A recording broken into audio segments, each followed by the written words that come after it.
Hello and welcome back to Read Becca. So I wanted to do kind of a casual reflections, I guess, on my first 6 months on Booktube. And I have learned so many new things since being on here.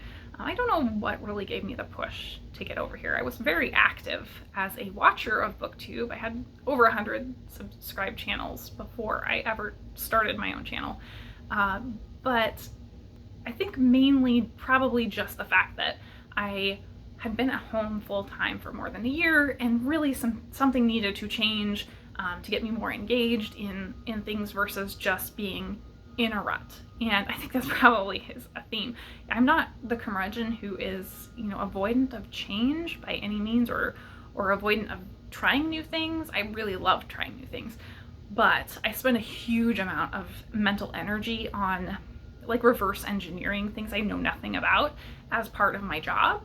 And so in my workspace, I'm spending so much mental energy on that in my personal space, I tend to not, and tend to really avoid anything new. So even trying new games, I will just end up playing the same old games even after I've beaten it, because I just don't have the mental energy to get over that first little bit of something new.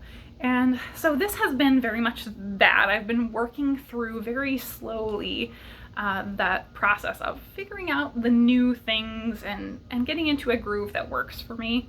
I am a slow starter for sure. I remember as a kid, back when computers, having your own home computer was a brand new thing pretty much. And me and my brother were going to play what was probably one of the very first big online games, online RPGs. And Ultima Online came out and was such a big deal. And I spent weeks reading the manual before I actually started playing the game. And my brother was often away and had leveled his character up massively before I even started, because that's just kind of the person that I am. I definitely wanted to be over prepared. And so I hadn't really prepared for this very much. I spent a couple weeks setting up my channel and figuring out all of the little customization stuff before I ever actually made a video. And then I spent a couple of weeks doing videos and before I posted one and stuff like that. So this has been going on even longer than there are actually videos on my channel, right? So all of that to say, I've tried so many new things, and that has been exciting and daunting, but I have figured out so much. So I've done the basics. I've figured out how to do what's built into YouTube in terms of the cards and end screens and stuff. And that's something that not everyone does even.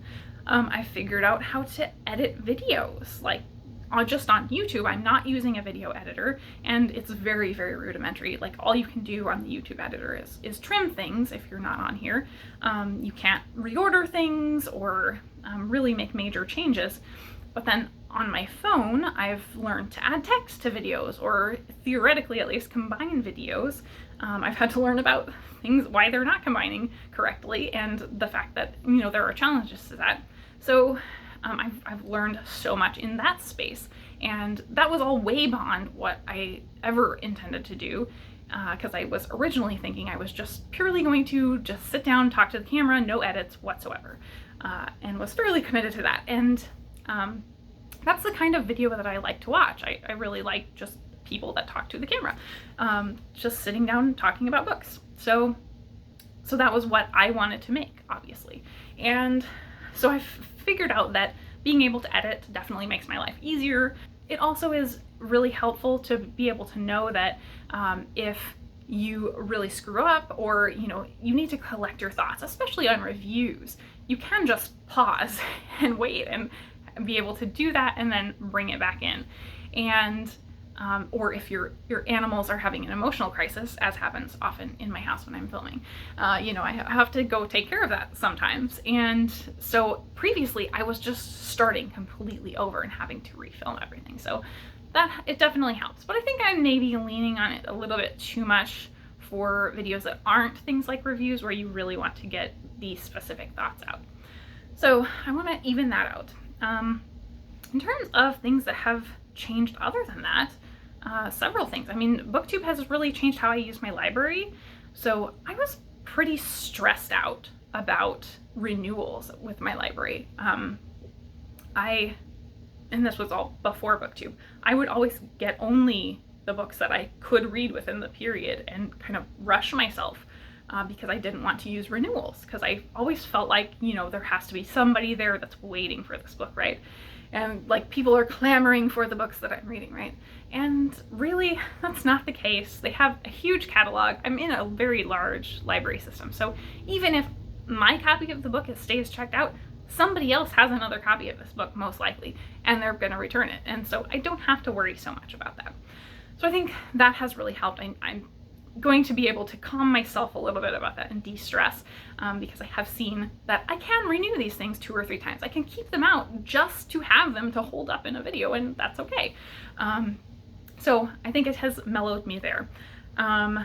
It has also changed how I use Booktube as a fan. Before, I would check out tags in relation to the people I already followed.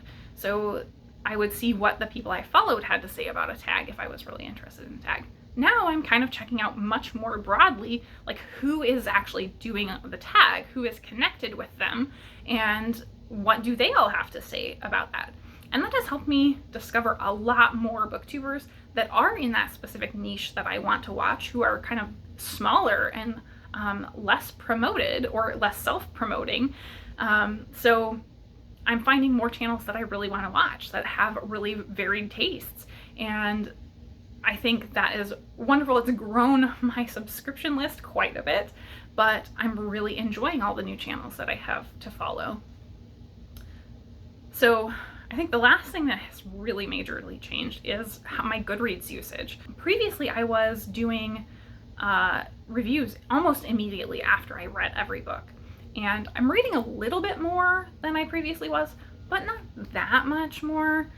Really, it's that so much mental energy is going to this versus Goodreads. And I think that is a big change for me. And I have quite a lot of followers. I mean, I have a couple hundred, I think somewhere in between 400 and 500. And so I do feel some level of responsibility there. Not that I've really done anything to get those followers. I'm part of a lot of online bookish communities elsewhere, but mostly just I've been very consistent, and so, you know, people see me reviewing things consistently and I wind up getting connected with them. And so it's hard to mesh the two kind of realities of this versus Goodreads because, you know, I have trouble with being visible, if that makes sense, or not really trouble. I don't want to be visible. Like, that's not a problem to me. That's just a you know, a personal desire. So there, it's all about the book. It's not about me. It's about, you know, elements of what the book does. Here, there's no way to separate what I have to say about a book from myself personally. And so that is a really big leap. So I don't know yet how to do that. And that's part of why I haven't done any sort of cross promotion between this and Goodreads. So, you know, I feel like with the fact that I haven't been reviewing on Goodreads, I probably could be telling those people that, oh yeah, if you still want to hear me talk about these books right now, I'm doing it. I'm just doing it in this other place. But I just don't know how to marry up those two kind of sides of my personality, where, you know, that's all about the book and this is kind of tied into me. So that's going to be a challenge. I think that's kind of the next challenge to get over, is getting comfortable enough and, you know, feeling casual enough. I feel like I've gotten a lot better at talking casually to the camera. Like, that's just a weird thing to do that we're all doing, obviously, on Booktube, but I think I've improved greatly at that over the past 6 months. That was pretty rough, the first few videos. So I think we're working toward that, where I may start actually promoting the channel. I haven't done any of that yet. So you, if you are here watching the video, either you're someone I already was talking to on Booktube and you happen to seek me out and come over to the channel, and really the other people have somehow found my channel and decided that my content is good enough to subscribe. So you guys are basically beta users at this point. So thank you so much for being here and for watching and for liking my content enough to stick around.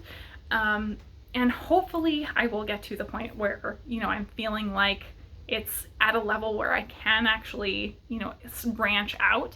And I have a lot of ideas for what I want to do, but I don't think overall, given the things I've learned already, I don't think it's going to change massively even as I improve. I think most of it is about me getting more comfortable in just talking through things and rambling on about how I feel about a book. So I think that is really what I have to say about my first 6 months. So thank you so much for being here, for finding me and sticking around and deciding my content was good enough, I guess.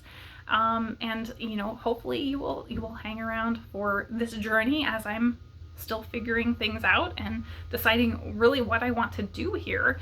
I don't think things are going to change massively in the future.